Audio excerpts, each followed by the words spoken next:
ചക്കയുടെ പൾപ്പ് ഉപയോഗിച്ചുകൊണ്ടുള്ള ഒരു അമേസിങ് എപ്പിസോഡായിട്ടാണ് ഇത്തവണ മമ്മാസ് കിച്ചണിലെ മമ്മ വന്നിരിക്കുന്നത്. അതുപോലെ മമ്മയുടെ ജാക്ക് ഫ്രൂട്ട് കൊണ്ടുള്ള ഡിഷസിലെ one of the popular dish കൂടിയാണിത്. സോ ചക്കയുടെ പൾപ്പ് ഇതുപോലെ എക്സ്ട്രാക്ട് ചെയ്ത് വെച്ച് ഒരു ഏറെക്കാലം ഒരു കണ്ടെയ്നറിൽ അടച്ച് ഫ്രിഡ്ജിൽ നമുക്കൊരു പ്രിസർവായിട്ട് സൂക്ഷിക്കാവുന്നതാണ്. അപ്പോൾ ജാക്ക് ഫ്രൂട്ട് സീസൺ അല്ലാത്തപ്പോഴും ചക്ക കൊണ്ടുള്ള ഇതുപോലെ മനോഹരമായിട്ടുള്ള ഡിഷസ് നമുക്ക് ഉണ്ടാക്കിയെടുക്കാം എന്നുള്ളതാണ് ഈ എപ്പിസോഡിൻ്റെ മെയിൻ ഹൈലൈറ്റ്. ചക്ക കൊണ്ടുള്ള ഒരു കിഡിലൻ എപ്പിസോഡാണ് ഇത്തവണ മമ്മാസ് കിച്ചണിൽ പ്രസന്റ് ചെയ്യുന്നത്. ഇത് നമ്മളിപ്പോൾ ചക്ക വരട്ടാനുള്ള തയ്യാറെടുപ്പാട്ടോ. ഈ പൾപ്പും ശർക്കര ഉരുക്കിയതും എല്ലാം ചേർത്ത് ചക്ക വരട്ടാറില്ലേ അതിന്റെ പരിപാടി. അതിനായിട്ട് നമ്മൾ തുടങ്ങുവാണ്. ചിൻചട്ടിയിലേക്ക് പൾപ്പ് ഇട്ടു. ഇനി ശർക്കര ഉരുക്കാൻ ഒരു അടുപ്പിലിരിക്കണം, അത് ഇതിലേക്ക് ചേർക്കണം. ഡാൽഡയും ചേർക്കണം. എന്നിട്ട് ഇളക്കി ഇളക്കി ഇളക്കി ഇളക്കി വറ്റി വരണ പാകത്തിന് അലുവ പാകം വരും. അന്നേരം നമ്മൾ ഓഫ് ചെയ്യും. ഇത് സിമ്മിലാണോ? അല്ല, ഇത് ഫുള്ളിൽ തന്നെ ഇടണം. ഞാൻ ഓൺ ചെയ്ത് ചേർക്കാൻ നേരത്തെ സിമ്മിലാക്കിയതാ. ഇത് ഒത്തിരി താമസമുണ്ടോ? ചൂടാവണോ? ഇത് ഇനിയിപ്പോ ഒരുപാട് താമസം ഉണ്ടായി വരാൻ. ശർക്കര പാനിയൊക്കെ ചേർക്കണം.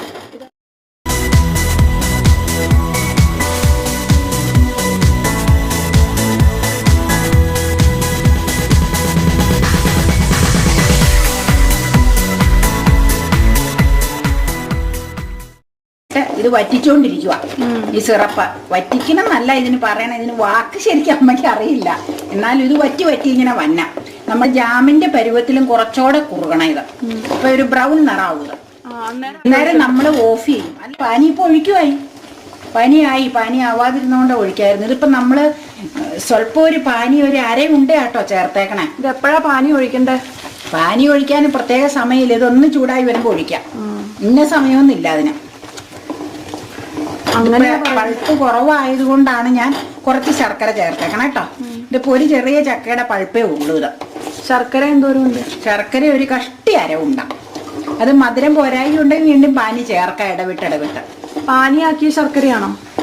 പാനിയാക്കി ഞാൻ ഇങ്ങനെ ഉരുക്കിയെടുത്ത്. കട്ടിപ്പാനിയല്ല, നമ്മള് പലതിനും കാണിച്ചിട്ടില്ലേ ഉരുക്കി ചേർക്കണം. മാമ്പഴ പായസത്തിനൊക്കെ ചേർക്കണേ ആ പരുവത്തില്.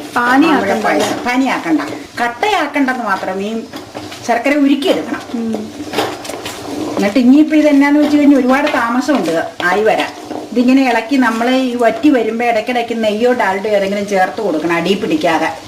അങ്ങനെ വന്ന് നല്ല ഡാർക്ക് ബ്രൗൺ ഒരു പരുവുണ്ട്. ഇങ്ങനെ ഈ കിണ്ണത്തിൽ നിന്നില്ല, ഈ പാത്രത്തിൽ നിന്ന് വിട്ടുപോരും ആ പരുവ. ആ പരുവത്തിന് ഓഫ് ചെയ്ത് നമ്മൾ പ്ലേറ്റിൽ കോരി ഒഴിക്കണം. അതാണ് ചക്ക വരട്ടിയത്. ചക്ക അലുവ വേറെ ഒരു രീതിയാണ്. ഈ മെത്തേഡ് തന്നെ, പക്ഷെ വേറെ അതിന് അരിപ്പൊടിയൊക്കെ ചേർക്കും. ഗോതമ്പൊടി, അരിപ്പൊടി. അതിൻ്റെ ഇത് ഒന്നുമില്ല. പൾപ്പും ശർക്കരപ്പാനിയും ഡാൽഡ അല്ലെങ്കിൽ നെയ്യ് ഏതെങ്കിലും ഒരു കൂട്ടമുള്ളൂ ഇതിന് ചേർക്കണം. ആകെ ഇൻഗ്രീഡിയൻസ് 3 കൂട്ടമുള്ളൂ.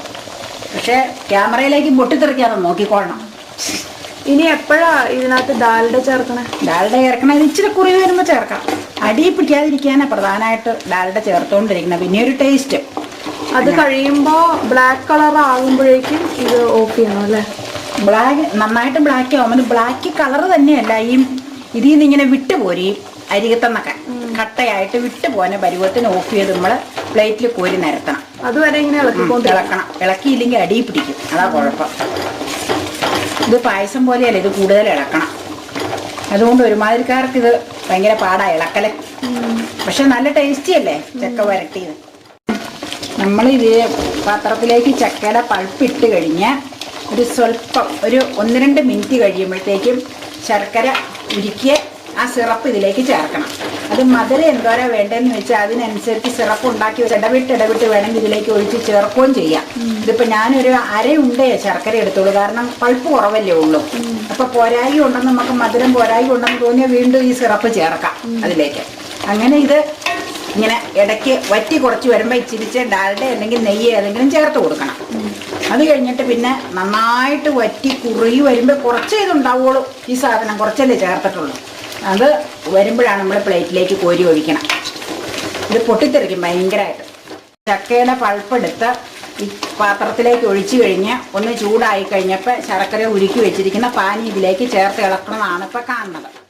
ചക്കയുടെ പൾപ്പും ശർക്കര പാനിയും എങ്ങനെയാണെന്ന് വെച്ചാൽ യഥേഷ്ടം ഒന്നിച്ചൊഴിക്കുകയോ അല്ലെങ്കിൽ പൾപ്പ് ഇട്ട് ഒന്ന് ചൂടായി കഴിഞ്ഞിട്ട് പാനി ഒഴിക്കുകയോ ചെയ്യാം. രണ്ടും ഏത് രീതിയിൽ ചെയ്താലും ഒരു ബുദ്ധിമുട്ടുമില്ല. നമ്മളിപ്പോൾ ഒന്ന് ചൂടായിട്ട ശർക്കരപ്പാനിയിൽ ചേർത്തേക്കണം. പൾപ്പ് ഒന്ന് ചൂടായി കഴിഞ്ഞിട്ട് പൊടിക്ക് ഡാൽഡ ഇട്ട് കൊടുക്കുക കേട്ടോ. ഇത് നമ്മൾ ഇന്നില്ലേ, നമ്മളിപ്പോൾ നല്ല ബ്രൗൺ പോലെ ആയില്ലേ, ഈ കളറിൽ നമ്മൾ വരട്ടലിൻ്റെ പരിപാടി നമ്മൾ സ്റ്റോപ്പ് ചെയ്യുക കേട്ടോ. എന്നാന്ന് വെച്ചാൽ ഇത്രയും സമയം കൂടെ ഇങ്ങനെ എടുക്കും ഇത് വരട്ടി എടുക്കാൻ. ഇതിപ്പോൾ 1, 2, 3 ദിവസം കൊണ്ട് വരട്ടി ചക്ക വരട്ടി ഇത് റെഡിയാക്കിയാലും കേടാവൂല. ഈ പരുവായി കഴിഞ്ഞാൽ പിന്നെ വെള്ളം എല്ലാം വറ്റിയതാണ്. സൗകര്യമുള്ളവർക്ക് ഒറ്റ ദിവസം കൊണ്ട് ആക്കിയെടുക്കാം. അമ്മ നാളെയും കൊണ്ട് ഇത് പൂർത്തീകരിക്കണോളൂ. ഇനിയിപ്പോൾ ഇത് നമ്മൾ ഗ്യാസ് ഓഫ് ചെയ്ത് നല്ല ഇതായിട്ട് അടച്ചു വെക്കണം. മൂടി കൊണ്ട് അടച്ചു വെച്ചാൽ നാളെ നമുക്കിത് ഫുൾ പരുവത്തിൽ വരട്ടിയെടുക്കാം. തണുത്തിട്ടല്ലേ അടച്ചു വെക്കണേ? തണുക്കണമെന്നില്ല. എന്നാന്ന് വെച്ചാൽ വെള്ളം മുഴുവൻ വറ്റിപ്പോയി. ഫ്രിഡ്ജിൽ വെക്കണ്ട. നാളെ എടുക്കാനുള്ളതല്ലേ. ഇത് ഇപ്പൊ 2 ദിവസം കഴിഞ്ഞ് എടുത്താലും ഇത് ഫ്രിഡ്ജിൽ വെക്കണ്ട. എന്നാന്ന് വെച്ചാൽ നന്നായിട്ട് വെള്ളാംശം പോയി പൊട്ടും കേടാവൂല. 2 ദിവസത്തിൽ കൂടുതൽ പുറത്ത് വെച്ചേക്കരുത്. പ്ലാസ്റ്റിക് പാത്രത്തിൽ അടച്ചു വെക്കാവോ? എന്തെന്നാ ഇതാ ഇല്ല, ഇങ്ങനെ ഇത്രയും പാകായ പിന്നെ പ്ലാസ്റ്റിക്കിൽ വെച്ചാൽ ചിലപ്പോ മോശമായിരിക്കും. ഞാൻ ഇതിൽ തന്നെയാ മൂടി വെക്കണത്, ഈ പാത്രത്തിൽ തന്നെ. എന്നിട്ട് നാളെ നമ്മള് ചൂടാക്കി വരട്ടി റെഡിയാക്കുമല്ലേ, സ്ലൈസ് ചെയ്യും നാളെ. ഇത്രേ ഉള്ളൂ സംഭവം. ഇതിൽ തന്നെ നല്ല ടൈറ്റ് ആയിട്ട് മൂടി വെച്ചാൽ മതി. ഒന്നും വീഴാതെ, മാലിന്യം വീഴാതെ ക്ലീൻ ആയിട്ട് വെക്കണമെന്നുള്ളൂ. ഇപ്പൊ നല്ല ഇത്രയും സമയം കൂടെ പിടിക്കും. അതുകൊണ്ടാണ് ഇന്ന് നോക്കണം. ഈ കളറായി. ഇനി എങ്ങനെയാന്ന് വെച്ചാൽ ഇങ്ങനെ കട്ട കട്ട പോലെ വരും ഇതിൽ. അന്നേരം നമ്മൾ ഓഫ് ചെയ്യുമ്പോൾ ഇതിലേക്ക് ഇങ്ങനെ വടിച്ചു ചേർക്കണം. ഇതിലേക്ക് ഇങ്ങനെ ഇളക്കുന്നതിനിടയ്ക്ക് നമ്മൾ ഡാൽഡ ഇട്ടുകൊണ്ടിരിക്കും. ഇടവിട്ട് കൊടുക്കണം. അത് ടേസ്റ്റിന് തന്നെയല്ല, ഈ അലുമിനിയം പാത്രത്തിലല്ലേ ഉണ്ടാക്കണം. അടി പിടിച്ച് പോരുത്. പിന്നെ ടേസ്റ്റും ഉണ്ടാവും അത് ചേർക്കുമ്പോൾ. നെയ്യ് ഇടാമോ? നെയ്യാണ് കൂടുതലും നല്ലത്. ഞാനിപ്പോൾ നെയ്യ് ഇച്ചിരി കുറവാണ്, അതുകൊണ്ട് ഡാൽഡ ഇതിന് യൂസ് ചെയ്യുന്നത്. ഇളക്കട്ടെ എന്നിട്ട് പറയാം. കട്ടയായി 2-3 ഇളക്കം ഉള്ളൂ കേട്ടോ. ആണോ? കഴിഞ്ഞ ദിവസം നമ്മൾ ചക്ക വരട്ടാനായിട്ട് അടുപ്പത്ത് വെച്ച് വെള്ളം വറ്റിച്ച് വെച്ചിരുന്നത് ഇളക്കി നമ്മൾ പരുവായിക്കൊണ്ടിരിക്കുക കേട്ടോ. വാങ്ങണ പരുവായിക്കൊണ്ടിരിക്കുക. ചക്ക വരട്ടിയതിൻ്റെ, ചക്ക ഹൽവയല്ല, ചക്ക വരട്ടിയത്. അത് ചക്കയുടെ പൾപ്പും ശർക്കര പാനിയും പിന്നെ ഡാൽഡ അല്ലെങ്കിൽ നെയ്യ് ഏതെങ്കിലും ഒരു കൂട്ടം ചേർക്കണം, ഈ ടേസ്റ്റിനും അടി പിടിക്കാതിരിക്കാൻ. നമ്മൾ വലിയ ഉരുളിച്ചട്ടിയിൽ ഒഴിച്ചതിപ്പോൾ വറ്റി ഇത്രയായി ഇളക്കി. ഇത് ഫൈനൽ സ്റ്റേജിലേക്ക് വന്നുകൊണ്ടിരിക്കുക കേട്ടോ. ഇനി നമ്മൾ ഇത് ചക്ക വരട്ടിയത് പൂർത്തീകരിച്ചു കൂട്ടോ. ഇനി നമ്മൾ ഗ്യാസൊക്കെ ഓഫ് ചെയ്ത് ഈ നെയ്യ് പുരട്ടിയ ഒരു കിണ്ണത്തിലേക്ക് കോരി മാറ്റുക കേട്ടോ. ഇത് കട്ടയാവുന്നത് വരെ ഫുൾ ഫ്ലെയിമിൽ ഇടണോ? ഇത് നമ്മൾ എങ്ങനെയാന്ന് വെച്ചാൽ ഒരു 3/4 വേവ് ഇങ്ങനെ പരുവാവുന്നവരെയും ഫുള്ളിൽ തന്നെ നമ്മൾ. അത് കഴിഞ്ഞ് പിന്നെ സിമ്മിലിട്ട് നെയ്യ് ചേർത്ത് അടി പിടിക്കാതെ ഇങ്ങനെ ഉരുട്ടി ഇളക്കി വറ്റിച്ചുകൊണ്ട് പോനെ. അപ്പൊ അത് നമുക്കിതിന് വിട്ടുപോനെ ഒരു പരുവുണ്ട്. അന്നേരം അതേ കണ്ടോ എൻ്റെ പരുവ്. ഇനി നമുക്കിത് ഉടനെ തന്നെ നിരത്തണം. ഇതിലേക്ക് കാണിച്ചു തരാം. നെയ്യ് പുരട്ടിയ പാത്രം കേട്ടോ. ഡാൽഡയോ നെയ്യോ ഏതെങ്കിലും പറ്റണം, അല്ലെങ്കിൽ ഇതിന് വിട്ടുപോരൂല സ്ലൈസ് ചെയ്തെടുക്കാൻ. ഇത് ശരിയാക്കി വെച്ച തണുത്ത് കഴിയുമ്പോൾ മുറുക്കിയെടുക്കാം.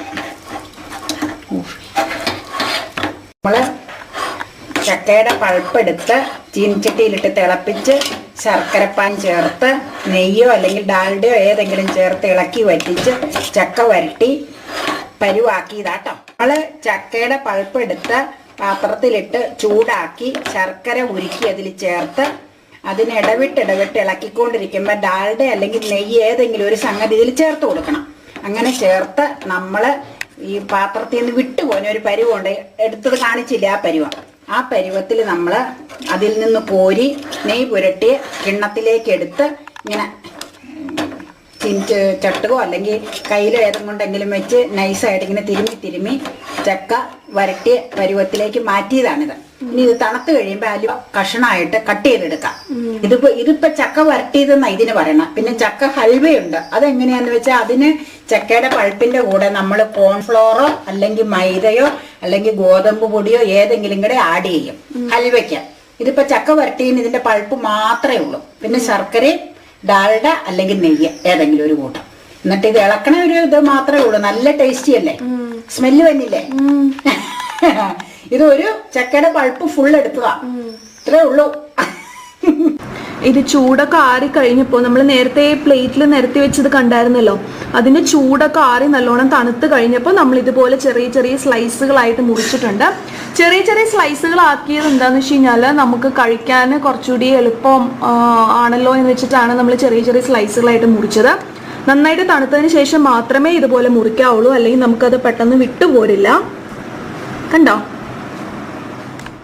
ഏകദേശം ഇത്രയും ഘനമുണ്ട് ഒരു പീസിന്. ഈ ഒരു ഘനമൊക്കെ മതിയാവും. ഓവറായി കഴിഞ്ഞ് കഴിഞ്ഞാൽ നമുക്കത് കഴിക്കാനൊക്കെ ബുദ്ധിമുട്ടായിരിക്കും. ഇത്രയും ഘനമൊക്കെ മതി, ധാരാളം.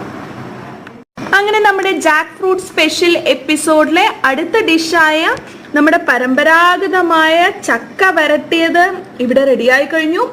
വളരെ രുചികരമായിട്ടുള്ള ഒരു ഡിഷാണ് കേട്ടോ. ഞാനിത് ഉണ്ടാക്കി തുടങ്ങിയപ്പോൾ തൊട്ട് തന്നെ കഴിച്ചു തുടങ്ങിയതാണ്. അത്രയും ടേസ്റ്റിയാണ്.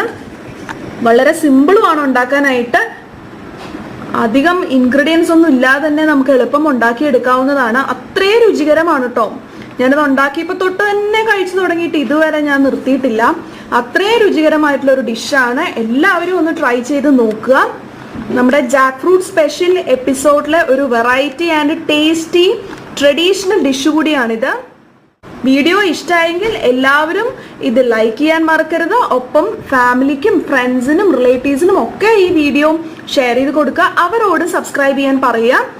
എല്ലാവരും സ്റ്റേ ട്യൂൺ. ഇപ്പൊ തന്നെ സബ്സ്ക്രൈബ് ചെയ്യുക. സബ്സ്ക്രിപ്ഷന്റെ തൊട്ടടുത്തുള്ള കുഞ്ഞു ബെല്ലൈക്കൺ കൂടി ക്ലിക്ക് ചെയ്ത് കഴിഞ്ഞാൽ ഓരോ തവണ വീഡിയോ അപ്ലോഡ് ചെയ്യുമ്പോഴും നിങ്ങൾക്ക് പേഴ്സണൽ നോട്ടിഫിക്കേഷനും കിട്ടിക്കൊണ്ടിരിക്കും. സബ്സ്ക്രൈബ് ചെയ്യാൻ മറക്കല്ലേ കേട്ടോ. അതുപോലെ ഈ ഡിഷ് ഉണ്ടാക്കി നോക്കാനും മറക്കരുത്. അത്രയും ടേസ്റ്റിയാണ്. എല്ലാവരും ഒന്ന് ട്രൈ ചെയ്ത് നോക്കുക. സിമ്പിൾ ഇൻഗ്രീഡിയൻസ് മതി. നമ്മുടെ വീട്ടിലൊക്കെ ഉള്ള ഇൻഗ്രീഡിയൻസ് വെച്ചുകൊണ്ട് മാത്രം നമുക്ക് ഉണ്ടാക്കാൻ പറ്റുന്ന ഒന്നാണ്. ട്രൈ ചെയ്യുക. ഇപ്പൊ തന്നെ സബ്സ്ക്രൈബ് ചെയ്യുക. വീഡിയോ ലൈക്ക് ചെയ്യുക.